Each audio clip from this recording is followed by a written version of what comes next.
I never expected a row of steel containers to change my life, but when you're up against the most vindictive HOA in Oak Ridge County, Ohio, stranger things have happened. Looking back, I realize those storage units marked both the lowest point in my battle with Delores Kensington and the beginning of her downfall. My name is Brian Blackburn, and until 3 years ago, I was living what most would call the American dream. I had purchased 5 acres of prime land just outside Columbus, built my dream home a modest 3-bedroom ranch style with a wraparound porch, and settled into peaceful country living. The property had belonged to my grandfather, passed down through the family, with no restrictions or covenants. It was mine, free and clear. The trouble started when developers purchased the adjacent farmland and built Whispering Pines, an upscale subdivision with homes twice the size of mine and half the character. Within months, the neighborhood association started eyeing my property like wolves circling a wounded deer. "Your land disrupts the aesthetic harmony of our community," Delores informed me during our first encounter. She stood at my front door uninvited, clipboard in hand, pearl necklace gleaming against her pastel cardigan. Her blonde hair was styled in that particular way that screamed, "I demand to speak to the manager," before she even opened her mouth. "Madam, I've lived here for 5 years." "Your community has existed for 6 months," I replied. She smiled thinly. "We're offering to incorporate your property into Whispering Pines. You'd benefit from our amenities and property values." What she didn't mention was the $500 monthly HOA fee, the 27-page rulebook, and that I'd need approval to do anything from planting tomatoes to changing my mailbox. "No, thank you," I said firmly, closing the door on her proposal and unknowingly opening the door to 3 years of hostility. The campaign against me started small anonymous complaints to the county about non-existent code violations, neighbors accidentally turning around in my driveway at midnight, flyers about HOA meetings that somehow always ended up scattered across my lawn. I largely ignored these petty annoyances until the construction equipment arrived on a Tuesday morning in April. I was finishing my coffee before heading to work at my engineering firm when I heard the unmistakable beep of vehicles backing up. Through my kitchen window, I watched in disbelief as 3 flatbed trucks deposited storage units along the eastern boundary of my property. Not small garden sheds, mind you, but full-sized 8x20 metal containers, the kind you'd see stacked on cargo ships. I threw on a jacket and stormed outside, my work boots kicking up dust as I approached the nearest truck driver. "What the hell is going on here?" I demanded. The driver, a heavy-set man with a salt and pepper beard, checked his clipboard. "Delivering storage units for Whispering Pines HOA. Got 12 more coming tomorrow." "This is private property," I said, pointing to the survey stakes clearly marking my boundary line. "You're 10 feet over the property line," he shrugged. "Just following orders, buddy. Talk to the lady in charge." And there she was, as if summoned by the mention of her authority, Delores Kensington, HOA president, climbing out of her white Lexus SUV with a triumphant smile. "Good morning, Mr. Blackburn," she called, walking over with the confidence of someone who'd never been told no and made to accept it. "We're implementing our community storage solution. The board voted unanimously." "Your community ends at that line," I said, pointing to the boundary markers. "You're trespassing." "Actually," she replied, pulling a document from her designer handbag, "we have an easement." I snatched the paper from her hand, scanning it quickly. The document appeared to be an easement agreement granting the HOA access to a 15-foot strip of my land for utility and access purposes. It had my signature at the bottom, except it wasn't my signature, not even close. "This is forged," I said, my voice deadly calm despite the rage building inside me. "I never signed this." Dolores's smile didn't waver. "Our records indicate otherwise. The county has a copy on file. Now, if you'll excuse me, we have a delivery to complete." I watched in helpless fury as the trucks continued unloading. By evening, 15 identical steel containers lined my eastern boundary, their blue paint garish against the natural landscape I'd so carefully preserved.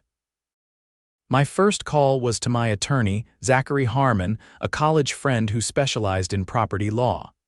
"They can't just put structures on your land without permission," he assured me after I explained the situation. "Forged easement or not, this is trespassing and possibly criminal." "How long to get them removed?" I asked. His hesitation told me everything. "Court proceedings take time, Brian. We'll file for an emergency injunction, but realistically, we're looking at weeks, maybe months." That wasn't the answer I wanted, but it was the one I expected. "What about the sheriff's department?" "It's a civil matter at this point. With that easement on file, even a forgery, they'll probably tell you to handle it through the courts." He was right.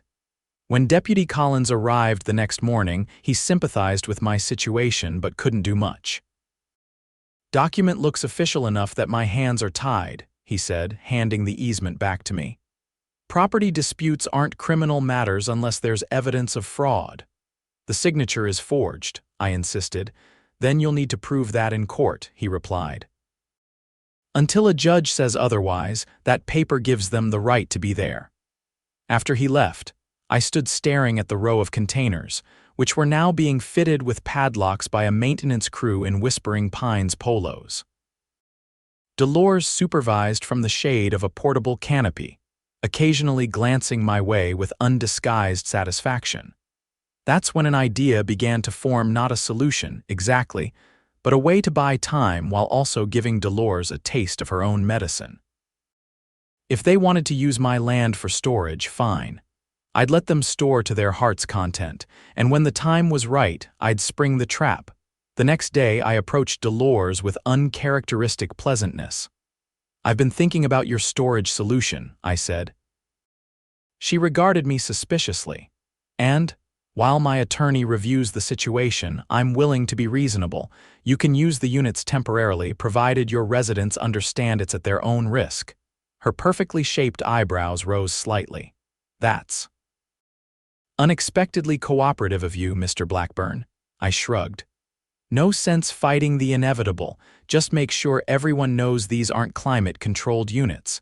Ohio summers get hot and the winters are brutal." Within days, a notice went out to Whispering Pines residents announcing the availability of the storage units for a modest monthly fee. By the end of the week, all 15 were rented, their contents secured behind shiny padlocks bearing the HOA logo. Meanwhile, I worked with Zachary on a multi-pronged legal strategy. First, we hired a handwriting expert to analyze the forged signature. Second, we filed a quiet title action to remove any cloud from my property title. Third, and most importantly, we gathered evidence photographs, surveyor reports, and testimony from the previous landowner confirming no easement had ever been granted. "This will take time," Zachary warned during one of our strategy sessions. "The courts move slowly, especially with property disputes." "Time is on my side," I replied, watching through my window as another Whispering Pines resident unloaded boxes into their storage unit. Summer arrived with its humid heat, turning the metal containers into virtual ovens. I occasionally wandered past, hearing the metallic pings of expansion and contraction. Residents came and went, storing everything from holiday decorations to furniture to what looked suspiciously like business inventory. Delores seemed to have forgotten our dispute, probably assuming I'd accepted defeat. She'd wave condescendingly from her Lexus when our paths crossed, the Queen surveying her expanded kingdom. July brought a heat wave, with temperatures hovering in the mid-90s for weeks. One evening, a concerned resident approached me as I mowed my lawn. "Excuse me," she said, a petite woman with dark hair pulled into a practical ponytail. "I'm Zoe Grant from down the street. I have some photos in storage and I'm worried about the heat." "The units aren't climate-controlled," I reminded her. "I mentioned that to Mrs. Kensington when they were installed," Zoe frowned. "She told us they were insulated and would maintain a stable temperature." "I'm afraid not. They're standard shipping containers, metal boxes that absorb heat. She thanked me and left, looking troubled. The next day, I noticed several residents checking their units, some removing items while casting anxious glances at my house. By August, 3 units had been emptied completely. The HOA quickly re-rented them, probably not disclosing the temperature issues to the new tenants. The cycle of loading, discovering the conditions, and unloading continued through September. Meanwhile, our legal case was progressing steadily if slowly. The handwriting expert confirmed what I already knew: the signature was a forgery, and not even a good one. The county recorder's office admitted the easement had been filed improperly, missing several required elements. Most damning of all, we discovered that the notary whose stamp appeared on the document had died 6 months before the supposed signing date. "We've got them," Zachary said during a phone call in early October. "The judge is reviewing our motion for summary judgment." With evidence this clear, we should have a ruling within weeks. But I wasn't content to wait for justice to plod along at its bureaucratic pace. Phase 2 of my plan was ready to implement. That weekend, I installed security cameras covering my property, including the storage units. I also posted private property and no trespassing signs every 20 feet along my boundary, making sure to include the specific Ohio revised code sections pertaining to trespassing. On Monday morning, I filed a formal complaint with the Sheriff's Department, documenting the forgery with our expert's affidavit and requesting criminal charges against Delores and the HOA board for fraud, forgery, and criminal trespass. "This changes things," Deputy Collins said, reviewing my documentation. "Forgery is a criminal offense. I'll need to consult with the prosecutor's office." 2 days later, the county prosecutor authorized an investigation. Delores was questioned but released pending further inquiry. That evening, she led a contingent of HOA board members to my front door. "This harassment has to stop," she demanded when I answered. "You're destabilizing our community with these baseless accusations." Standing behind her were 4 board members, including a nervous-looking man I recognized as Walter Jenkins, the HOA treasurer. "The forgery is proven," I replied calmly. "The notary has been dead for over a year. Would you like to explain that?" Walter blanched visibly. Delores shot him a warning glance before turning back to me. "Clerical errors happen," she said dismissively. "Regardless, those units stay where they are until a court says otherwise." After they left, I called Zachary to update him. "She's not backing down," I said. "She will," he assured me. The judge has scheduled a hearing next week. With the evidence we have, the ruling should go our way. The hearing was set for October 15th, but nature intervened before the courts could. On October 12th, Ohio experienced a freak early snowstorm, dumping 8 inches overnight and causing temperatures to plummet into the 20s. By morning, the sudden freeze after weeks of rain had turned my property into a muddy, icy mess. The area around the storage units, which had been churned up by constant foot traffic, was particularly treacherous. I watched from my window as the first residents arrived to check their belongings, slipping and sliding across my property. One woman fell hard, dropping the box she was carrying. Another man's car got stuck in the mud attempting to get close to his unit. Delores arrived shortly after, directing people with imperious gestures that did nothing to improve the situation. When she spotted me watching, she marched toward my house, nearly falling twice on the slick ground. "This is unacceptable," she declared when I opened the door. "Your property is hazardous." "It's a natural weather event," I replied, "and it's your residents trespassing on private property." Her face flushed with anger. "They have permission to access their storage." "No, they don't." "The easement is forged, as you well know. Every person who steps foot on my property is trespassing." She stabbed a manicured finger toward my chest. "You'll regret this obstruction, Mr. Blackburn. The HOA has resources you can't imagine." As she turned to leave, I called after her. "Better empty those units before the hearing on Tuesday." After that, I won't be responsible for what happens to the contents. The weekend passed with residents struggling to navigate the muddy conditions. Some gave up entirely, unwilling to risk injury. Others persisted, cursing the weather and occasionally me, though I'd done nothing but observe. Monday morning, I received the call I'd been waiting for. Judge Alina Prescott had reviewed our evidence over the weekend and issued a summary judgment in my favor. The easement was declared null and void, having been obtained through fraud. Furthermore, the HOA was ordered to remove all structures from my property within 72 hours. I immediately called Sheriff Patterson, who had taken a personal interest in the case after reviewing the forgery evidence. Judge Prescott's order is clear, he confirmed. Those units are illegally placed on your property. If they're not removed by Thursday, we can enforce the order. What about the contents? I asked. Legally speaking, anything left on your property after the deadline could be considered abandoned, but I'd suggest giving them reasonable notice to retrieve their belongings. I thanked him and immediately drafted a notice, which I printed on bright orange paper and taped to each storage unit. It read, "Legal Notice. By order of the Oak Ridge County Court, these unauthorized structures must be removed from this private property within 72 hours by October 18, 9:00 a.m. Any contents remaining after this deadline may be considered abandoned. Contact the Whispering Pines HOA immediately regarding your belongings." I also emailed a copy to every Whispering Pines resident whose address I could find, copying both Delores and the HOA board. Within hours, my property was swarming with panicked residents trying to retrieve their possessions. Delores arrived late that afternoon, a legal-looking document in hand. "This is a stay of execution," she announced, waving the paper. "We've appealed the judge's ruling." I took the document and examined it. "This is an application for a stay, not the stay itself. It hasn't been approved." Her confidence faltered slightly. "It's a formality. No judge will force dozens of families to lose their possessions over a property dispute. This stopped being just a property dispute when you committed forgery," I reminded her.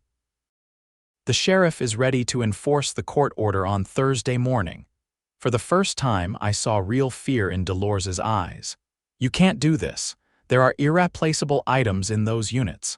I'm not doing anything. You created this situation when you illegally placed those containers on my land. Now you have exactly, I checked my watch, 67 hours to fix it."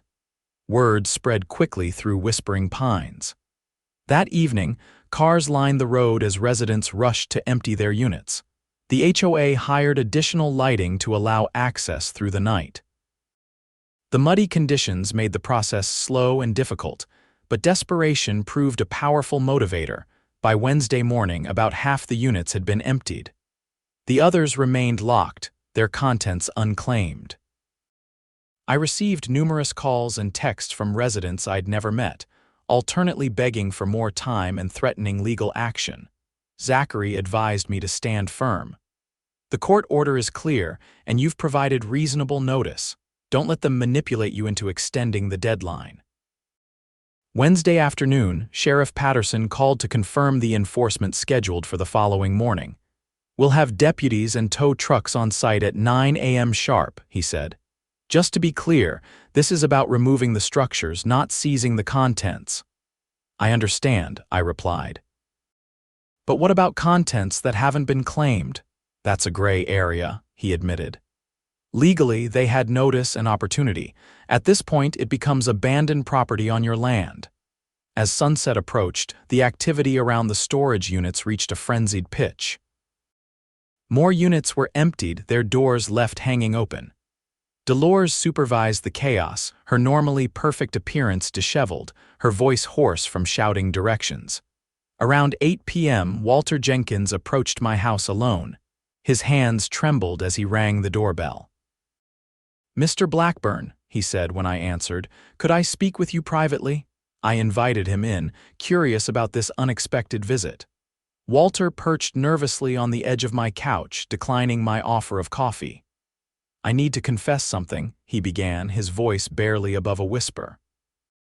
"I was the one who forged your signature on the easement. Though I'd suspected as much, hearing the confession still shocked me." "Why would you do that?" Walter's shoulders slumped. "Delores insisted we needed those storage units to generate additional revenue. When you refused to sell or lease the land, she suggested the easement approach. Suggested or ordered?" "She can be very persuasive," he said, not meeting my eyes. "I have experience with document preparation from my accounting work." "She provided a sample of your signature from some HOA correspondence, and I copied it." I leaned forward. "You realize that's a felony, right?" He nodded miserably. "I'm going to the sheriff tomorrow to confess, but first I wanted to apologize to you directly." After Walter left, I called Sheriff Patterson and Zachary to relay the conversation. Both were interested, but cautioned that one confession wouldn't necessarily implicate Delores in the forgery.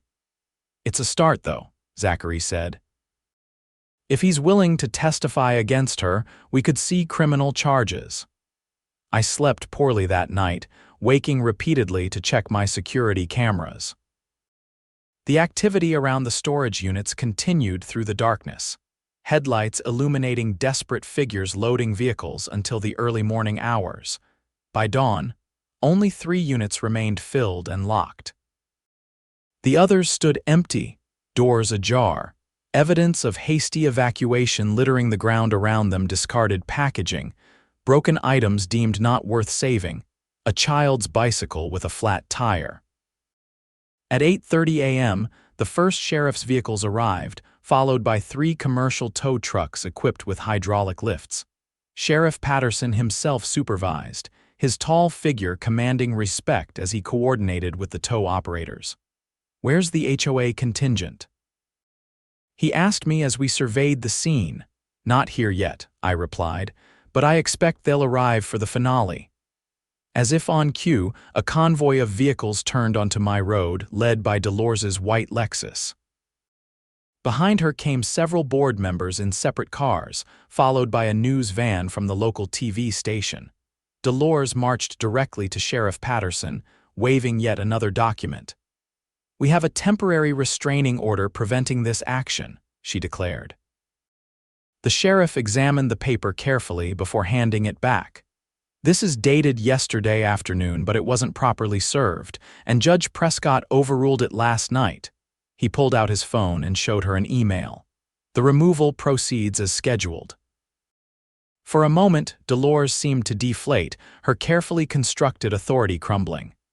Then she rallied, turning to the gathering crowd of residents and the news crew. "This is a perfect example of governmental overreach," she announced loudly. "A vindictive neighbor using technicalities to punish an entire community." Sheriff Patterson had heard enough. "Miss Kensington, this is not a press conference. Either stand clear of the operation or wait in your vehicle." The removal process began with methodical efficiency. Each container was lifted onto a flatbed truck, secured and driven away to the county impound lot. The 3 that remained locked were treated no differently than the empty ones. "What about the contents?" I asked the sheriff as the 3rd unit was loaded. "County will inventory everything and attempt to notify the owners," he replied. "After 30 days, unclaimed items go to auction." Delores watched the proceedings with visible fury, occasionally whispering to the other board members or speaking into her phone. The news crew filmed the entire operation, interviewing several residents who offered varying perspectives, some blaming me for being unreasonable, others criticizing the HOA for mismanagement. By noon, all 15 containers had been removed, leaving only muddy depressions and scattered debris where they had stood. The sheriff's deputies began taking down the temporary barriers they'd established to control traffic. "All clear, Mr. Blackburn," Sheriff Patterson said, shaking my hand. "Property's all yours again." As the last sheriff's vehicle pulled away, Delores approached me, her composure barely intact. "This isn't over," she hissed. "The HOA will sue you for damages, loss of revenue, emotional distress, everything we can think of." I smiled calmly. I look forward to deposing you under oath about the forged easement. Walter's already given his statement to the sheriff, by the way." The color drained from her face. "Walter doesn't know what he's talking about. He's mentally unstable." "The evidence suggests otherwise," I replied. "The prosecutor's office is reviewing the case for criminal charges as we speak." She opened her mouth to respond, but was interrupted by the arrival of another sheriff's vehicle. Deputy Collins stepped out, an official-looking document in hand.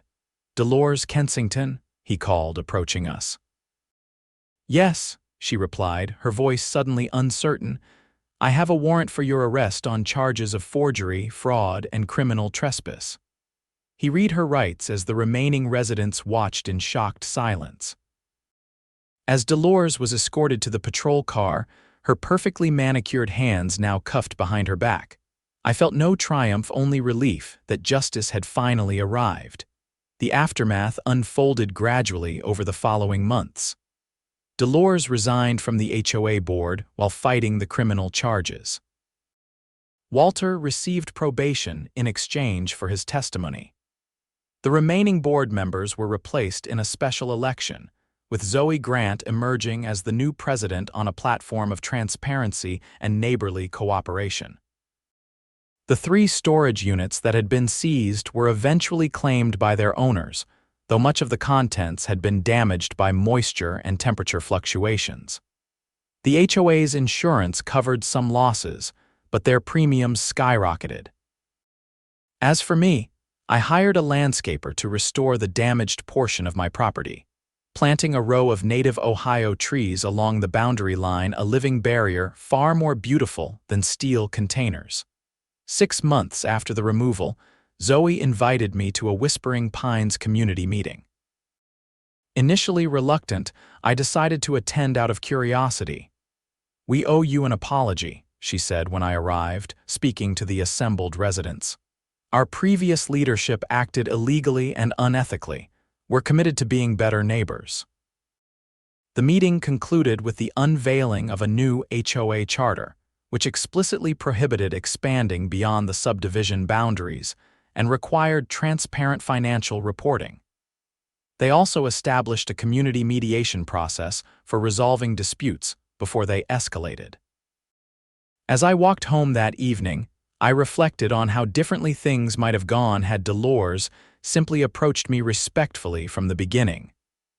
A reasonable request for access or purchase might have received a reasonable response.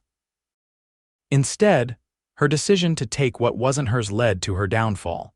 The following spring, Delores pleaded guilty to reduced charges of criminal trespass and falsifying documents, receiving a suspended sentence and community service. She sold her Whispering Pines home shortly after and moved to Florida, her reputation in Oak Ridge County permanently damaged.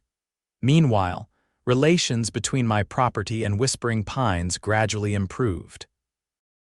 When I decided to build a workshop on my land well within my property line and county regulations, Zoe and the new board sent a congratulatory note rather than complaints. 3 years after the storage unit showdown, I hosted a neighborhood barbecue on my property, inviting residents from Whispering Pines to cross the boundary line as welcomed guests rather than trespassers. As children played on the restored landscape and adults chatted over grilled burgers, the invisible line between us and them began to fade. Looking back, those 15 storage units represented more than just Dolores's overreach. They embodied the conflict between individual property rights and community control that plays out in neighborhoods across America. In our case, the law was clear, but the human element required more nuance to resolve. I sometimes wonder if Delores ever understood where she went wrong. It wasn't in wanting to expand the HOA's facilities or even in coveting my land. Her fatal error was believing her authority as HOA president somehow transcended property laws and basic respect. As the new oak saplings along my boundary line take root and grow, they stand as living reminders that good fences and clear boundaries really do make good neighbors. But only when those boundaries are established with mutual respect and maintained with honest communication. The storage units that once divided us ultimately became the catalyst for a stronger, more respectful community relationship. Sometimes it takes a conflict to clarify what truly matters. In our case, it wasn't about the land itself, but about recognizing that even the most well-intentioned community rules cannot supersede individual rights or the law. And that, perhaps, is the most valuable lesson from my unwanted steel containers, that in the delicate balance between community standards and personal freedom, respect must flow in both directions for either to truly work.